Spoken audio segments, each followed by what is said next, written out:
MK digital পইণ্টৰ অন্য এটা অতি খুবেই গুৰুত্বপূৰ্ণ ভিডিঅ'লৈ সকলোকে স্বাগতম জনাইছোঁ। বন্ধু বান্ধৱীসকল, PM কিষাণ আঁচনিৰ অধীনত বহু লক্ষাধিক টকা ইতিমধ্যে ভাৰত চৰকাৰে মুকলি কৰি দিছে আৰু 15 ডিচেম্বৰত সকলো কৃষকৰ একাউণ্টতে এই ধন সোমাব বুলি কৈছে।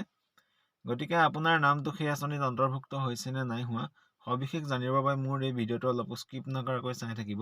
ইয়াত আপোনালোকে আপোনাৰ নাম বা আপোনাৰ গাঁৱৰ সম্পূৰ্ণ লিষ্টখন কেনেদৰে আপুনি চেক কৰিব পাৰিব, চাব পাৰিব, সবিশেষ মই জনাবলৈ চেষ্টা কৰিছোঁ। আৰু যদি মোৰ চেনেলটো ছাবস্ক্ৰাইব কৰা নাই সকলোৱে ছাবস্ক্ৰাইব কৰি দিব, কাষত থকা বেল আইকনটো টিপি দিবলৈ নাপাহৰিব, যাতে মই আপোনালোকলৈ আগবঢ়োৱা এনেধৰণৰ বিভিন্ন গুৰুত্বপূৰ্ণ ভিডিঅ'সমূহৰ নটিফিকেশ্যন আপোনালোকে তৎক্ষণাত পাই যায়।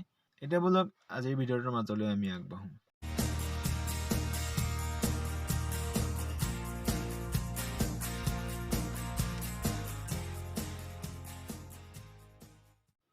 যিকোনো এটা ব্ৰাউজাৰ ল'ব আৰু টাইপ কৰি দিব PM কিষাণ, তাৰ পাছত চাৰ্চ কৰি দিব। এতিয়া আপুনি ইয়াত PM কিষাণত ক্লিক কৰিব। ইয়াত ক্লিক কৰাৰ লগে লগে আপোনাৰ মেইন যিটো ভাৰত চৰকাৰৰ PM কিষাণ পৰ্টেল সেইটো খোল খাব।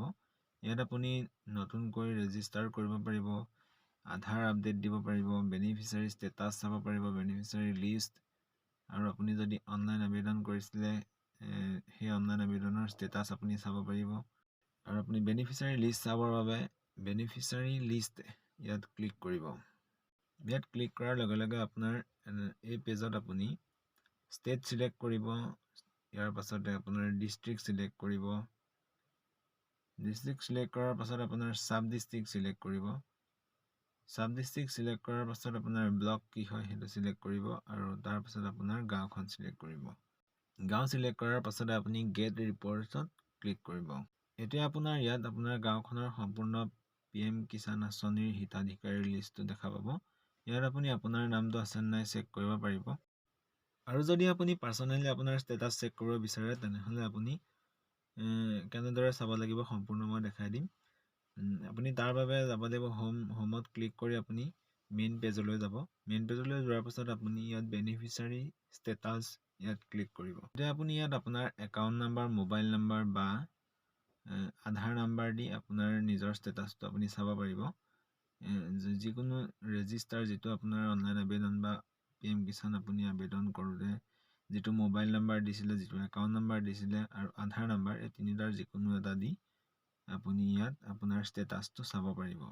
আৰু ইয়াত মই যিহেতু ইয়াত আবেদন কৰা নাছিলোঁ, মই পোৱা নাছিলোঁ, হিতাধিকাৰী নহয়, গতিকে মোৰতো ইয়াত শ্ব' নকৰিব। মই জাষ্ট আপোনালোকক দেখাই দিছোঁ। ইয়াত আপুনি সেইকেইটা দি আধাৰ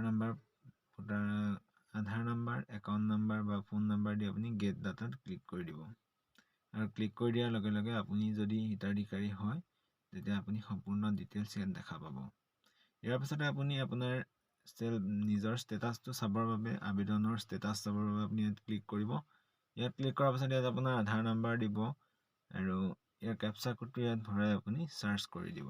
ইয়াত চাৰ্চ কৰি দিয়াৰ লগে লগে আপুনি আপোনাৰ আবেদনৰ সম্পূৰ্ণ ষ্টেটাছটো আপুনি ইয়াত দেখা পাব। আপোনাৰ আবেদন কোনটো পৰ্যায়ত আছে সম্পূৰ্ণ দেখা পাব। আৰু মোৰ বৰ্তমান পেণ্ডিং হৈ আছে। মই বহুদিন হ'ল আবেদন কৰা, কিন্তু মোৰ পেণ্ডিং হৈ আছিলে।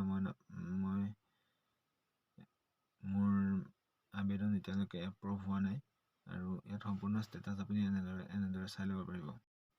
বন্ধু বান্ধৱীসকল, আজিৰ ভিডিঅ'টোত ইমানেই আছিল। যদি মোৰ ভিডিঅ'টোৰ পৰা আপোনালোকে অলপ হ'লেও উপকৃত হৈছে তেনেহ'লে লাইক, কমেণ্ট, শ্বেয়াৰ কৰি দিব। আৰু যদি মোৰ চেনেলটো ছাবস্ক্ৰাইব কৰা নাই সকলোৱে ছাবস্ক্ৰাইব কৰি দিবলৈ নাপাহৰিব।